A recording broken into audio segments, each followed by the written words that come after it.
Thousands of years have passed, but our story has much more to tell. We are now in the late Carboniferous period, 300 million years ago. The limestone has already been formed, the warm seas have retreated. River deltas with tropical swamps are filled with forests of gigantic horsetails and tree ferns. In the air, enormous insects fly around.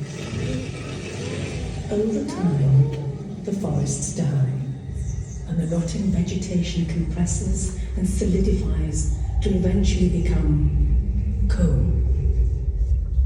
But we must move on. It is now 200 million years ago, and the land that will become Britain has drifted nearer to